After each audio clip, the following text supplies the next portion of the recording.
Okay, welcome everybody. We are super excited to have you here today at Enter the Battlefield Live. My name is Will. I also have...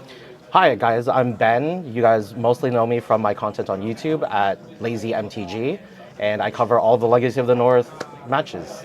And we're both super excited here today to bring you a 1K. I'm going to call it a 1K plus today, as we have, I think it's like 46 players, is it today, Ben? Yes, we do have more than 40 players today. Yeah, and it's going to be a great day today. We have 6 rounds cutting to top 8, and we'll see if those players will be battling it out in the top 8 piece. We actually have 2 players ready for us, and I think they're almost about ready. So we're going to jump it in and get ready for our matches. We have 2 players. They're both playing depths. I think we have one playing black depths and the other one, Ben, what are they playing? They're playing rainbow depths. So they do attack on different axes, but very similar strategies. And we're going to hop into it here.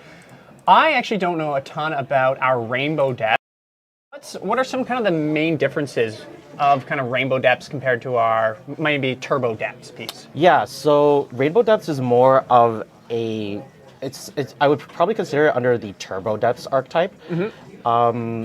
It aims to utilize different disruptive pieces from different colors, hence the reason why it's called rainbow depths. But the main strategy for these depths decks are, you know, kind of the same, where they really want to be playing Urborg or Dark Depths on turn 1, and then the other one on turn 2, playing like a Vampire Hexmage, and then using Vampire Hexmage, which is a 2-mana 2/2, which you can sacrifice it to remove all the counters off of a single permanent. Wow. So they can take all 10 counters off of the Dark Depths immediately and put that 20/20 Flying Indestructible Merit Lodge immediately into play. Wow. So it sounds like we're going to have some flying big boys in this matchup here. And really, who's going to get the big boy first? Oh, yeah. So I'm not too familiar with Ethan's list and kind of the style and archetype that he's playing in the individual cards.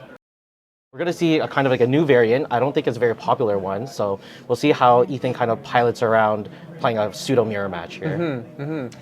And I think we're about to be ready. It looks like both players are ready. We'll kind of give them the thumbs up here, and we'll get started. So I'm hoping to see some spice here today of what decks are going to be getting played. Yeah.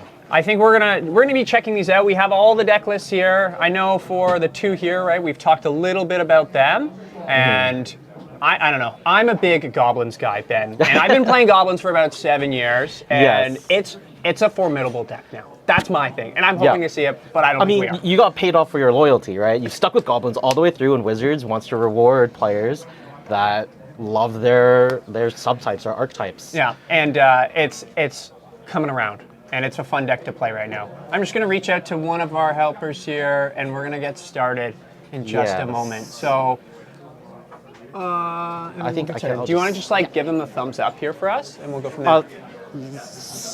We're good to start. We're good to start. Just get them started. Yeah.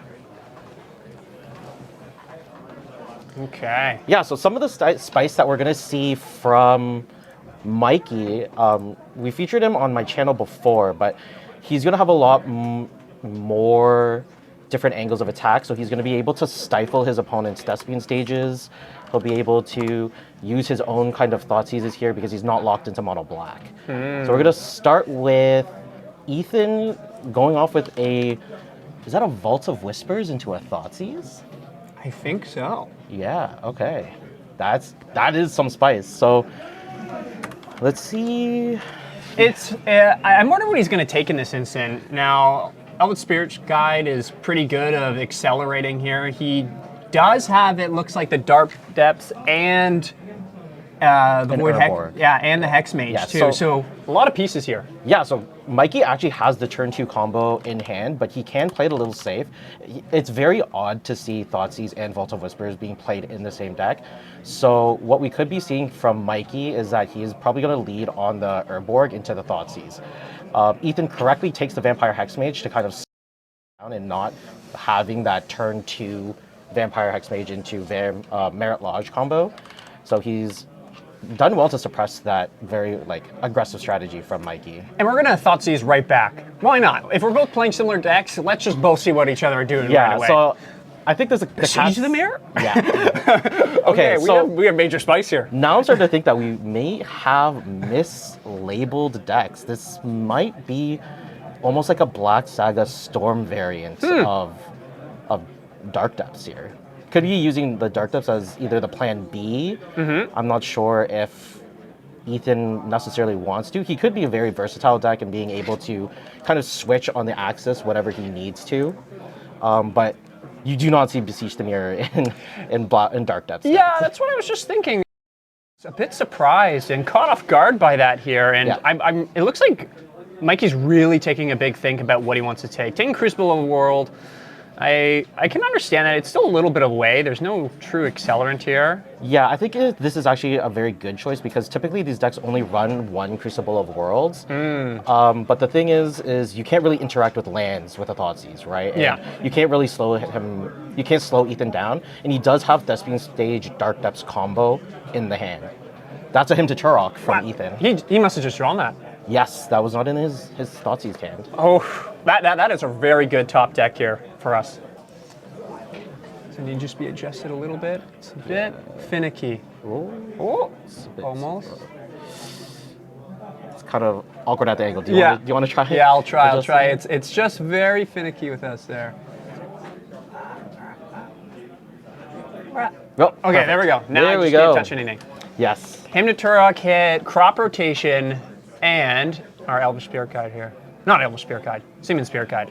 Elvish Spirit Guide. Elvish Spirit Guide. Seaman Spirit Guide is red. the opposite one. Yes. There we go. Yeah, yes. We're close, but not close enough here. Yeah. And just playing that Dark Depths right away. So kind of the namesake of this deck, or both decks here, and the Thespian Stage. Maybe, what do you think about this, Ben? He's going to target his Thespian Stage on his Dark Depths. Do you think that's happening? This is probably the line that Ethan is taking. So he doesn't need to even, like, this is the best play from Ethan because he doesn't need to commit his own Dark Depths into this combo here. He knew Ethan had this Thespian Stage. No? Did he not? From the first Mikey, Thoughtseize? yes, Mikey knew that there was this Thespian Stage. Yeah, and So he kind of just played straight into it. Okay. If he didn't take notes, then that was on him to keep track of what's in his opponent's hand. But he might have just been an oversight. yeah, I'm wondering, a little bit of an oversight of, did he know that he could do that? I know it's, it targets any land, right? You can target, of course, if it has hexproof, Yes. right? You can't do that. But for these pieces, so it's, definitely an undersight, and kind of just leads to his death very quickly. Yeah, so players are going to be going into their sideboard. So do you want to take a look at Yeah, let's take a look at sideboard? these here. I don't know 100% of what each of them are going to be bringing in here. Of course, some of these pieces are going to be focused against some of the matches that are some of the tougher ones here. We're looking at our Black Depths, Ethan, who just took that game one here for us. Oh, and I put the wrong title here of who just won that. Sorry about that, everybody. Yeah, we'll just make that minor adjustment. Yep, and we need our left player score here to adjust. So I'm hoping Mikey adjustment and not play his Dark Depths out into the Thespian Stage here. Yeah, I think it gets a little bit more nuanced in the post board. Like when we look at Mikey's sideboard, he has cards like Fling, which is like the big standout here. I right? like that. That would be fun. I don't know how, like it most likely won't be coming in at the moment because they're kind of attacking on the same axes and there's nothing really preventing Mikey from needing to attack. It's not like Ethan has access to white and doesn't have access to Source of Plowshare, doesn't have that prismatic ending, doesn't have like sometimes there's like Path to Exiles or Leyline bindings. So not really looking against the removal, so Fling is a little bit lackluster in this matchup. However, after seeing the Vault of Whispers and that Besiege the Mirror and kind of maybe thinking he's on that Black Saga Storm type of thing, the Force of Vigors might come in as well. Yeah. One card that I'm unfamiliar with is a Steely Resolve. What is that? I'm pretty sure it is some type of protection spell. But because Ethan is playing mono black, he could have those very targeted removal spells instead of playing the sacrifice abilities. So, Steely Resolve reads, as it comes into play, choose a creature type. Creatures of chosen type can't be targets of spells or abilities. So I guess you're protecting your Merit Lage with this? Yes, Merit that's the Lage? main play. Okay. So the weakness of Mikey's deck here is that it does one thing and it does it extremely well, which is let's put a big Merit Lage out, right? That's how we're going to win. If Ethan is able to kind of dismiss that Merit Lage, Mikey doesn't really have legs to stand on. There's not really a plan B right? There's not like a sideboard strategy that he can slot into. There's no big creatures. One thing that I know Legacy players have been trying out recently is from the new Fallout Commander decks, is the Lumbering Mega Sloth. Lumbering. I saw that on Twitter the other day. Sorry, X, formerly known as Twitter. Apologies. Is this sloth? And this sloth, I think, looks great. We'll pull it up here. And what's the name of the sloth here? Lumbering Mega Sloth is the name. Lumbering. He's adorable. I hope this is in a list somewhere. This card looks amazing. Yes. This costs one less for each to cast for each counter among players and permanents. So one Mirage that we have, right? And it's just double green to cast. Yeah, so I'm not sure if we can take a look at Mikey's list, but I don't know if he's adapted it that quickly, but typically in the green-black Turbo Depths lists, they'll be playing a set of Yavimaya Cradle of Growths and a set of Urborg Tomb of Yawgmoths, just to give green across the board. So turn one would be, it's very similar to like a Vampire Hexmage, it's Yavimaya or Dark Depths, and then it's the other one, and then you can just slam an 8/8 for 2 mana. Yeah. Who doesn't like an 8/8 for 2 mana, right? Especially when we're trying to cheat out really quick creatures. Yes. Fair and balanced Magic. That's what I have to say, and that's what we love about Legacy. And fair and balanced are fair and balanced. the key terms there. So I think I'm gonna combat that with Ethan, because Ethan is playing a weird hybrid of fair but unfair, because we do see that he has the Dark Depths combo, but because he also has that ability to maybe storm off with Beseech the Mirror, again, hopefully we kind of see that kind of perspective.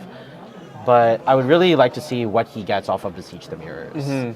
Yeah. And it'll be interesting within this kind of next game too. Will it be just as quick? Because that was very quick. So I think Mikey is the one to dictate the pace of the game here. Like, we can see if Ethan has his kind of pieces of interaction where the opponent sacrifices, or he has a bunch of the edicts. But Mikey's really the one that has like the ability to play counter spells. He has stifles in his main board. He has, if he's stifling the ability. If he sees the Beseech the Mirror, we see Flusterstorms in his sideboard. So if Mikey does think that Ethan is going to be storming off with Beseech the Mirror, he could be boarding in those Flusterstorms as well. Yeah. But other than that, there's not a ton of interaction in this matchup, and I'm pretty sure both players are just going to be like, we're playing the Turbo Depth style of our deck. Yeah, and I feel like play draw matters a lot too in this matchup. If you're on the play and you're hitting your opponent with the Thoughtseize at the beginning, you have a major disruption. We saw that in the last game, right? That Thoughtseize right off the beginning, and it definitely slowed players down. But in the end, our player that I think started first won the game as well. So it is a really big advantage going first here, especially if you're starting off with the Thoughtseize. Like, Thoughtseize is most commonly known as one of the best cards ever printed in Magic, just because you get the slew of information right off the beginning. And if you're playing a 2-card combo like Thespian Stage Dark Depths or Vampire Hexmage Dark Depths, like, having a 2-card combo and not being able to, and knowing that your opponent can't interact with it, it's just a game-winning play. Yeah. Right? Thoughtseize by itself. Oh, it's a great card, and there's I don't think any griefs. We're all used to these grief take 2 of your best card nonsense that happens nowadays. But one is still good, right? Yeah. None of that fair Magic. Fair Magic right now. That's definitely here today with some of the decks that we've seen. And we have a question in from the chat. It looks like I'm going to say it's Beastly. It almost looks like it. Is it Merit Lage or Merit Lodge? Now, I'll be honest with you, I kind of just switch back and forth depending on how I'm feeling of saying the word. Yeah. Ben, I think you say it one way, and I'm just saying it the other way. I think the only way I pronounce it is Merit Lage. Merit Lage? Yeah. I've never actually heard someone pronounce it Merit Lage. Yes. Or Lage. I'm just probably just saying it wrong, I have to say. Honestly, I think we're all pronouncing it wrong. Until we get an official statement from Wizards on how to pronounce this card. It may have been done already, but we'll be waiting for that in the next ban and restricted announcement. You are banned from saying it this way, and you must continue to say it this way. Yeah, that might be impeding on some rights there. Maybe, but here at our 1K plus, we're beyond that, I guess. But you can pronounce it however you want. We'll support you however you want. Yes, that's a big thing. So it looks like our players are just resolving some mulligans here, and then we'll get into it. I think they've just finished up for who is going to be going first. They're definitely going to be passing it. Yeah, so unless mostly the player that lost is going to be on the play. Like Legacy is a format where you almost never want to go second, but it is like, I guess that applies for all of Magic, right? Yeah. Having that turn one advantage is just so good for the players. But Legacy is one of those formats where there actually is a deck that is advantaged when it goes second, and that is Manaless Dredge. Manaless Dredge. However, I've with the played against printing, that. yes, with the printings with Endurance and all the graveyard hate, it's not really seen anymore, and it's very considered like a budget deck. So I don't think we'll be seeing it here today, but yeah, I think most of the players that are going to be going first are the ones who are on the back foot. That's fair. I played against Manaless Dredge once, and it was against a player that plays here a lot, named Fernando, and I remember him explaining this rule to me as I said, "Oh," when he said, "I can go first after me winning the first game," and I was very confused by the whole ordeal, and we kind of proceeded with the game and him killing me very quickly. Yeah, that was quite some time ago though, because I Yes. know Fernando has been grinding those games of Legacy to kind of upgrade his decks. Like we featured him a lot with his version of Bant Infect. Okay. Is what we see a lot, but yeah, I think the players are ready to get started here, and I think, looks like Mikey's just resolving his last mulligan here. and I Going hope down to they'll 6 cards. just get into it right away and not wait for us. We may have to just double check with that, but Yeah, I think it may be because Mikey just made his decision and he is most likely player 1. Yeah. Ethan might be just finalizing his decision on whether he's keeping or not. okay.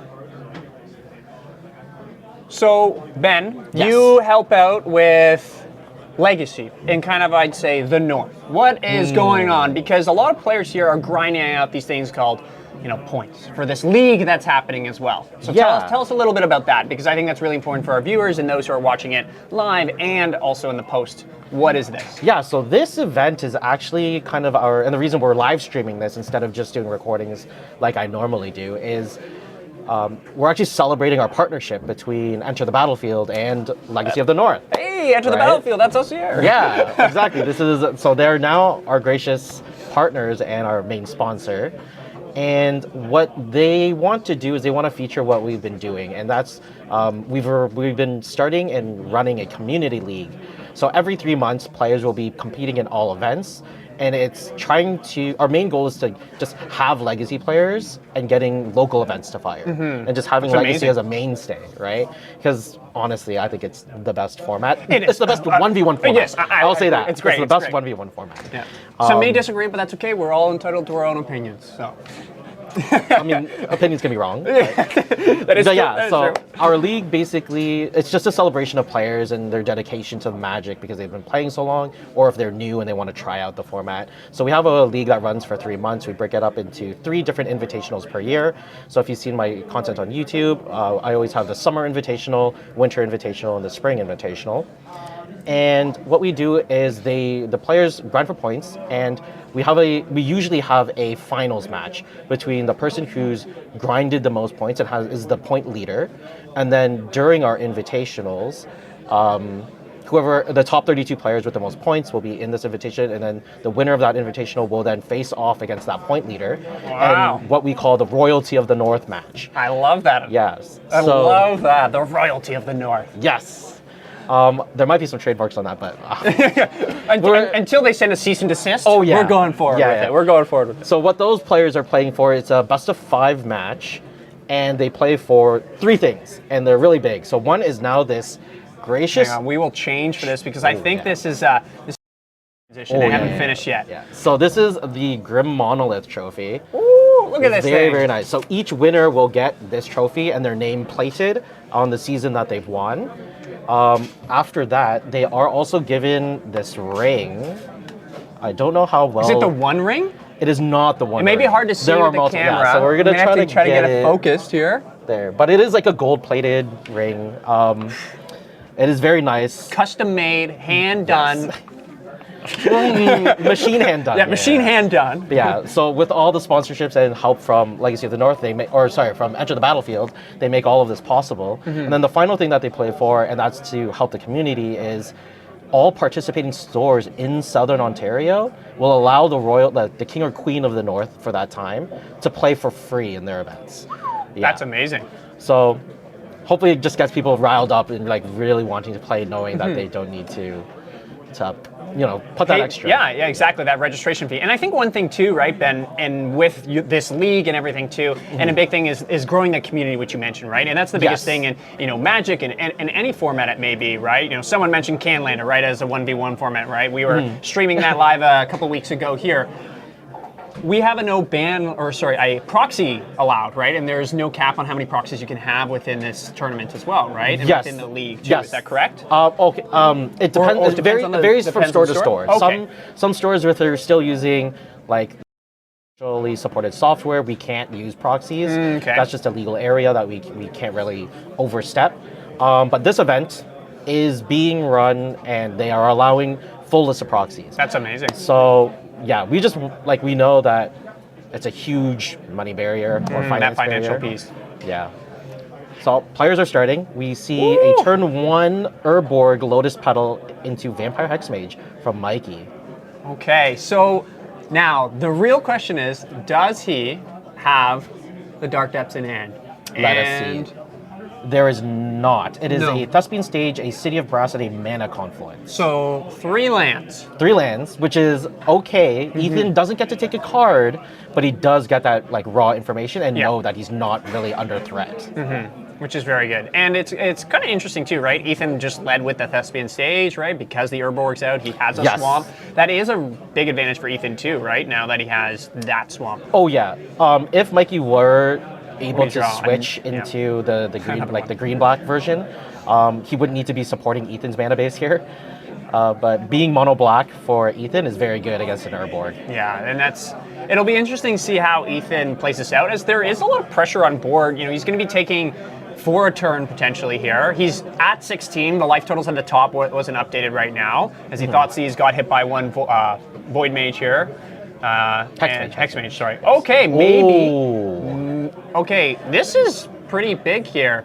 And we're going to assume in the lands deck, Okay, here we go. Okay, and just makes it right away. I think that's the right choice. Yes, right choice. If he knows all of the cards in Mikey's hand except for one. No, the last one he's was drawn the Vampire Hexmage. Yeah, so he knows all the. There's only lands in Mikey's hands. Is this game over? I think so. I think it's over. Oh, there's a top-decked Caracas from Mikey. We have a game now. We have a big game ahead of us here. Yes. Okie dokie.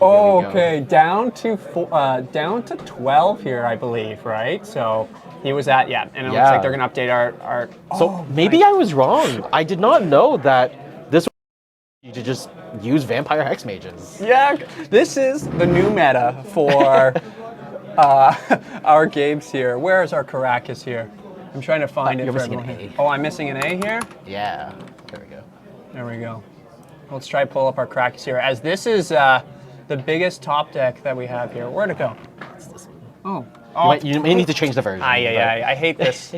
That's one thing, and we'll talk about that later, is all the million different versions of cards. Yeah. I think it's great for getting some people into it. I'm always a little bit confused, personally. I haven't been playing as long as some other people in the game, but it always a little bit confused me. So, we have the top deck Caracas. Dead on board Mikey was from Ethan's Merit Lodge, and I don't know how he's coming out of this. He's dead in 2 turns. He was, but Mikey just taking the slower. This well-timed Caracas was fantastic. That's what we love to see in Legacy. That's one of the things that some people don't like, is that sometimes you can just randomly lose to a one-of top deck. And does Mikey only have a one-of? It's only a one-of. It is we are destined to play 3 games in this round 1 match. That's literally his only way that I could see out of everything here in his list, unless there's something else that I'm missing, Ben. Yeah. But wow. Okay, he's gonna. Okay. So what is? I think he's stifling. Yeah. So I think Ethan went to use the Thespian Stage to copy one of Mikey's lands. Which one it was? It's up in the air, but. Yeah, Mikey just responding with a stifle to keep the Thespian Stage a Thespian Stage. And it is really relevant because it's another 2 points of damage for against Ethan. Yeah, my guess is what Ethan's trying to do is get that mana confluence for maybe any type of other colored mana that he has. If he's looking for green, potentially, Yeah, right? But I don't think. I don't know if he's even really trying to go for that. Yeah, I don't think it's the mana confluence. I'm just under the belief Caracas? that because there's the Beseech the Mirrors, I don't think there's going to be any other colors in Ethan's deck. Yeah, the triple black, right, colorless. You're not Yeah. really going to need anything else. And Yeah, and he has registered it as just black depth, so... Whoa, Okay. there's an opposition agent. this is going to be it's going to trade, right? Yes, I think he's just using it to take a piece off the board. Right, go to 6 here. So this is very good for Mikey, because if Ethan is spending all of his resources just making sure that he's not dying to these Vampire Hex Mages, Mikey might be able to just sneak in a Merit Lodge at the end once the vampires are gone. Oh, they have first strike, so he's just protecting yeah. his life. Yeah. Good call, Beastly. Good call. Okay. Little text. All these cards with all the text. Yes. It's okay. These ones are pretty old. Okay, Doffy Forward yes, Walker. Doffy Forward Walker. That will be able to survive. I believe it's a 2/3, right? So, It cannot block because it does it have has shadow, so it can only block other shadows. oh my. Yeah, so Mikey very heavily aggressive here. I think this might be the next game. Yeah, I think he's just going to draw. Yeah, go from can here. Ethan find a way out of this? Even if he finds a way to make like a Merit Lodge, he doesn't have enough life to survive. So the Merit Lodge could block one of the Vampire Hex Mages, but he'll die to the other one. He wouldn't even be able to block. He just Kragus before going Yeah, to that's block, true. The right? He'd be able Krakus to is make still it, there. and, Yeah, then, and that's game. Ethan's just gonna scoop it up and we'll go to a game 3. Yeah, we'll update our score here. That is pretty... That was the top deck and of the game right now. Yeah. So we will update our score. 1-1, going to game 3 here. And we will... to resolve mulligans and other pieces there. I wonder if any of them will be switching up some of their decks within this piece, depending on play draw. So looking at Ethan's sideboard, there's not too much going on here. One thing that he could possibly do is he could bring in the Helm of Obedience that he has listed here. He only has one Leyline of the Void in the entire list. So doing the Leyline of the Void and Helm of Obedience combo is a little out of reach, but it is a bit of a another way that he can attack. Are you bringing... The opposition agent seems okay, because there is a bit of searching, but is it good enough here? I That's do the think thing. it is. Being able to stop Mikey's crop rotations are a very big deal. Because you don't have crop rotations of your own, you can't really compete with the speed that it gives you. But having opposition agent there, especially if Mikey is not drawing his Vampire Hex Mages, opposition agent does very well as an attacker. We know, like, it has the same stats as a flipped Delver, and we all know how good Delver is at bringing people's What do life you mean? total. Delver's not existent. Oh, sorry, trying to say Dragon's Rage Chandler? Yeah, DRC, come on. But yeah, so this is actually a very interesting matchup because we see that Mikey, he proved me wrong. There is a plan B, and that's just beat down with Vampire Hex Mages. Just go. Go to Yeah. town with 2-1 first strikes. Yeah, so actually I think what Ethan displayed is kind of the key to winning this matchup, and that's manipulating your opponent's resources into your favor, or kind of to make it a detriment for them, right? He's using Thespian Stage to target opponent Dark Depths. That was awesome. He's using his opponent's Urborg, whereas Mikey's not really doing anything to play off of his opponent's resources. He's just trying to... Do his own thing. Yes, yeah. You're saying you can either do it or not. Yeah, so this actually might very well change aggressively because they did take a long time to resolve their mulligans. I think it's trying to decide, and that's a very important legacy, is you have to kind of plan the way you're going to play the game from that opening hand. And this is very prominent in decks that are land-based, because generally those land-based decks, they don't really have ways of card advantage or card manipulation. So you're kind of almost dead set into the strategy that you're keeping in that opening hand. So Mikey very well identified that he was just going to be able to play those Vampire Hex Mages really early on. And again, he only drew his lands. They didn't even really work together well that much. And honestly, out of all the lands, it was the right one at the right time. Yes. The best top deck that he could have. and Yeah. it worked out. And I don't think Ethan can really play around that, right? Like he had the line that he had. Like maybe he could have waited a bit, but you're kind of stuck in a hard spot there. It feels like it. No, I think Ethan was locked into that line of play because, like, if Mikey didn't top deck that Caracas, Game's over. Match would be over. Yeah. It'd be won. But sometimes you just fall victim to variance. Whoa, skill, Oh, pure. sorry. I know when I have my Goblin Lackey and I hit with Muxus and I go land, Aether Vial, Goblin Matron, I was like, all skill. I All meant to skill. only hit one Goblin. Oh, yeah. I don't know. Maybe manipulating variance is a little bit more of a skill, but sometimes the margins are just too great for you to manipulate. I think they should unban Goblin Recruiter. I don't even know what that card is. It is 2 mana, colorless red. Okay. When you play it, you may search your deck for any number of goblins, okay? And you can put them on top of your deck in any order that you want. And then shuffle the rest of your library and put those on top. You just got name sticker goblin and you want more. I want more. You want more. Everybody that has one of those archetypes, right, will always want more of something, right? That's how it is. It feels like. We'll let Wizards address the name sticker goblin first, see what happens. Goodness me, what a Then they card. can consider the recruiter goblin. Goblin recruiter. It is so much easier to play on MTGO than it is to play in real life. I don't even have the physical stickers. Yeah. I just print them off online. I'm like, this is what I got. Honestly, and I think that's good enough, right? Like, as a collector especially, even though you can stick the stickers onto the sleeve, I'm not doing I'm very picky and I don't want to damage my sleeves, I don't want to damage my cards, I don't want to do that. I just thought stickers could stay as an unset. Yeah. We don't need them in these formats. I still can't get over how it is here, but you know what? I'm not going to complain because it just made my favorite deck even better. Yes. But Ben, if you were playing today, right? I know what I'd be playing because that's all I play is goblins. Yeah. What would you be playing in today's event? If I were playing, I would probably be trying to jam my Hardened Scales list. Oh, Hardened Scale. It's traditionally very bad. It's not like traditionally you would want to be playing like robots or like mud style decks, so just not having the green color at all. And that because you get Chalice of the Void, which is a very big player in Legacy. Yeah. But There's a lot of sideboards. I can see that. In front of us. but Hardened Scales, renowned as a 1-mana card. If I'm playing Hardened Scales, I can't play Chalice of the Void, so I'm just That's fair. If it wasn't Hardened Scales and if I wasn't trying to be spicy, I'd just be playing lands. Okay, that's which is just another depth variant. another depths variant. It feels like it, right? Yeah. Now, depths, of course, namesake of the decks.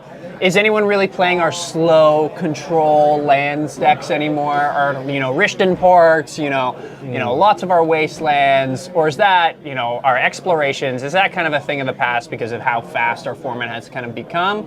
Or is it really, we're just looking to slam our depths as quick as we can? No, actually, lands is decently positioned. I wouldn't say it's like well positioned, but people are definitely still playing it. It does, because it attacks on such a strange axes and it just relies on the lands, it basically nullifies Force of Wills. And with the prominence of Bowmasters and blue style decks, Force of Wills are very prominent. These bug decks, these bug control decks. So Depths takes advantage of the black depth strategy where it has the Urza sagas, and that it kind of has that backup plan, and it actually switches into that as the main plan. So hopefully we see that from Ethan here, starting off at the Thespian stage into a Lotus Petal, and maybe we'll see some Urza sagas from him in this match. Yeah, and it'll be interesting to see, right? Will Mikey be trying to leave off with a Thoughtseize? Is he trying to go for a quick Dark Depths here?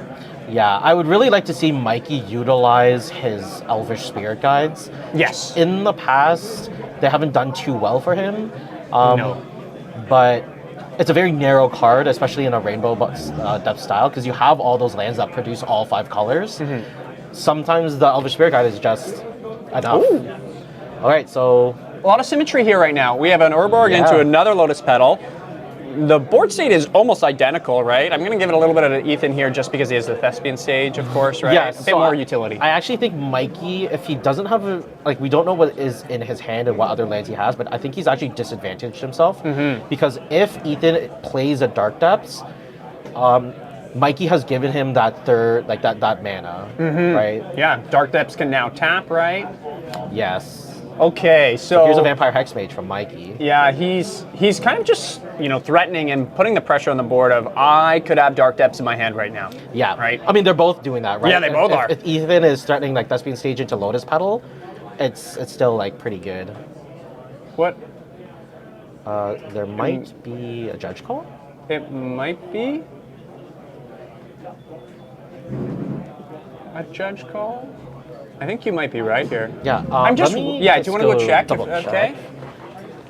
Yeah, I wonder where the Judge Call may be here. Kind of insinuating. Oh, Elvish Spirit Guide, Crop Rotate. They're just waiting. Excuse me, guys. Oh my goodness. Excuse me. He is. Oh, we just froze a little bit there. There we go. It looks like he's maybe responding to this Everything's all piece good here. here? Okay, he's just gonna get Dark Depths here, right? And then is that a Dismember? Okay. Oh my. Okay, so he's just gonna put a Dark Depths onto the field. Probably. Well, he's maybe not gonna get Dark Depths now as he just crop rotated, but taking out our Hexmage here, so Dark Depths is off the table, and that all kind of stems from the Herb Bork. But how did he? Okay, state-based piece. He tapped it for black when it was sacrificed to crop rotate. That wouldn't work in my eyes. Sorry, I kind of missed that. Yeah, so he played crop rotation, right? Yes. Sacrificed herb work, and then in response to the sacrifice, right, with crop rotation on the stack, tapped Thespian Stage and cast Dismember. Oh, well, yes, because it's colorless 2 life Phyrexian. Okay, I thought he was going to pay with a black here, but he did pay with life. I see that now. Okay. I was like, whoa, hang on here. This is not good. But it looks like Urza Saga. You were just talking about this, Okay, Ben. yeah, here we are with the Urza Saga. So this is going to be the slower game plan. So instead of Merit Lodge, we're going to be trying to go with the Urza Saga construct plans. This also opens up Ethan's lines of play of accessing the Storm style of his deck. It looks like, we have a Krakus here. It's, if there's a Dark Depths in hand, Ethan's not going to be doing anything with that anytime soon, and these constructs are going to just start, beating down. Okay, I like this play here. Yeah, so this gives Ethan a little bit more board presence here. It turns his Lotus Petal into a threat. I was actually incorrect. There's no Storm styles, so I think the Beseech the Mirrors are in there to get Shieldred the Apocalypse. Oh, okay. Yeah. Now, why would we be just doing that? Like, what are we trying to look for to kind of Shieldred? Now, it's a great card. Yeah, so because Rainbow Depths is notorious for not having a very good backup plan, Shieldred just slowly grinding away at the opponent's life whenever they draw a card is just good enough as a 4/5 beater, and then 2 damage on every time your opponent draws a card is just very good, and it's hard for Mikey to deal with a creature of that size. This is going to start to get ugly here. He's going to make a construct, maybe make another construct depending on what he has. Yeah. I don't know what he's going to get as a 1 or 0 or 1 drop here. So I think we're going to be looking either at Pithing Needle or Expedition Map. So Expedition Map allows the land style decks to kind of loop Urza Sagas, and allows him to just create a ton of constructs out of the nowhere. Whereas if he goes for the Pithing Needle, he could possibly name Thespian Stage and just take Mikey right off of that avenue. He could also name Vampire Hexmage, because that's how Mikey is shown that he's going to be removing those counters. It looks like Ethan does have a Dark Depths in hand when he just flashed his hand there, but I don't know if he's going to be playing it. He's kind of locked in on this style of just going to beat Mikey down. And, he's thinking about what he's going to do when this Urza Saga ticks up. Does he want mana for it? Is he going to make another construct?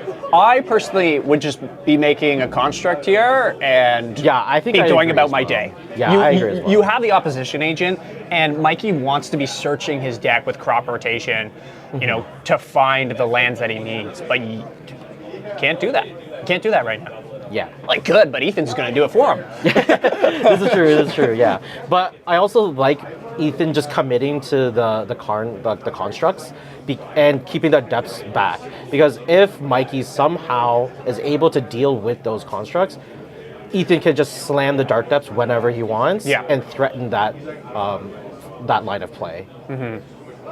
Yeah, I feel like you're almost going for Pithing Needle and just naming something here. Yeah. Because you could name Caracas and then just threaten making a Marilage, and you have Marilage, and then you have 2 options, right? You could just keep beating them down, and then as soon as you need to, right, just threaten with a 20/20 in the air too. That's true. You can't get the Pithing Needle to name Caracas. That's also an excellent line of play. It's more of an aggressive option than a defensive. It looks like he's thinking about it. We'll find out what he names here. I guess. Yeah. He's going to name Lotus Petal. If he does, that would be a critical mistake because Pithing Needle does not stop mana sources. And Lotus Petal, cracking Lotus Petal for a mana is a mana source. What do you mean? Or sorry, mana ability. It's mana ability, yeah. I'm going to name a basic island. I wish we could do that. You are already but dead? What's that called? Card called? I think you are already dead. Dead? You are already dead. That's the part of the modern scam package, yes. right? Yeah. Of all markers, I think we got to ask them to use the black marker. I'll be honest with you, because brown. Yeah, we'll update that as we go on in the later rounds. What is that? Can you identify what it is? It might be Thespian Stage, Maybe. but that would lock His Ethan own. out. Yeah. Actually, one play that I'm a very big fan of as a lands player that Ethan could have done was he could have activated the Thespian Stage to copy the Urza Saga. Ooh, and then have our 0 counters with it. It would have 0 counters, but once it hits 3, you can use the ability of the Urza Saga Thespian Stage to turn it into something else. So it doesn't go away. Yeah, but it keeps and retains all of those abilities from Urza Saga. So you will still get to search for your artifact, but that Thespian Stage will then be able to make as many constructs as you want. Oh my goodness. Yeah. The little nuances I always find within Legacy and, you know, I would say kind of our more eternal formats. It does happen in Modern and Standard too, right? But just because you have more card pool to kind of work with, these little fun iterations just make the game just so fun. Right? Yeah, and I think this is also just from a complexity standpoint, like sagas, especially Urza Saga, being a land and an enchantment and a saga all at once, it kind of creates these weird corner case scenarios. This looks terrifying for Mikey. He just played his own Dark Depths. We know Ethan has his own. He has an Urborg. He can make his own. And I don't think Caracas is named. Of course, he could bounce it, but it's, you know, just always making sure this Caracas is never tapped. Yeah. This is, I don't know. This is pretty tough. I do want to just confirm what the Pithing Needle has named. If it was indeed named as Thespian Stage, I think it is Thespian Stage. I think Ethan might have shot himself in the foot because Mikey's playing. I think that's why Mikey thinks it's safe to play the Dark Depths. There's a Dark Depths of his own. Yep. Maybe they'll just tick it down slowly by slow, like little by little, each turn. You know, put a little man into it. All Depths players have been in that seat at some point. They're like, okay, we got to do this. Oh. Okay. So here's like Palantir of Orthonk from Ethan. So this card, I'm actually a huge fan of IR. Where's our list here? It should be. There's a main board? Might be the main board. Yeah, there it is. It's a main board. He has it today. Okay, and it looks like the game is over. I think he's just scooping it up here. Yeah, I feel like it's pretty over, I have to say, right? I think he did do his best. This card, I played against him once. In a lands deck, Ben, why are people playing this? So I've actually never really seen it in a land Oh, deck. you've never seen it in a land Not in a deck? land-specific deck. It's just, at face value, this card is preordained at the end of your turn. At the end of every turn, with the potential of dealing damage to your opponent. So if that doesn't sell you on the card, I don't know what else will. That's fair. In long grindy games or like mid-range games, it is the absolute, like, it's been the specific piece that has turned the tides. So, especially when it comes to mid-range games and it's a match, the card advantage and the cards, like just being able to see more cards than your opponent, has always been one of the best things to do in like a game like Magic the Gathering, right? The more information you have, the more plays you can formulate, the more things you can set up. It's just like having more, it's a battle of information, right? Yeah. And if your opponent is only drawing one card per turn, as we discussed earlier, these land style decks don't really have time, like ways to manipulate or gain card advantage. Palantir is a source of consistent information gathering and card advantage. Yeah. And we all know one of the great mechanics, Monarch can win games by itself. And that this isn't a true Monarch in the way, but that card advantage piece, right, is exactly what we were talking about. Yeah. That can just turn games, and we know that, right? We see, you know, how do you pronounce it? Is the Aerlingus? Fourth Aerlingus. Fourth Aerlingus, right? Just With an exclamation point. Yeah, with an exclamation point, right? Fourth Aerlingus, and you just pay 2 mana. Maybe you don't make it 2/2, but you can just start becoming the Monarch at the beginning of the game, right? So yeah, so cards like we've seen like very early on, cards like Fourth Aerlingus, just casting them or like having a Delver in play. This is like what spurred on really early on was Jeskai Delver. When this card first started seeing play, was someone would just play a 1/1 Delver, cast Fourth Aerlingus for 0, and just chip in with a 1 mana 1/1, and it gives Delver Monarch, and that solves Delver's classic problem or traditional problem of running out of cards, like being able to answer very specific things, but running out of cards very quickly to do so. Monarch, being able to do that and constantly being able to re-get Monarch back from like a flying creature, just is incredible. And Palantir kind of operates on a similar level of axes. Yeah. It's not, I don't think it's as strong in Ethan's deck as it is. He doesn't have any way to leverage the cards if Mikey were to say, yes, you can mill those cards, right? He doesn't really have any big creatures like a Troll of Khazad Doom to kind of push that big, scary points of damage. Yeah, just giving them a little clap for the games, right? So we just finished our round 1 matchup. We had 2 lands deck play against each other.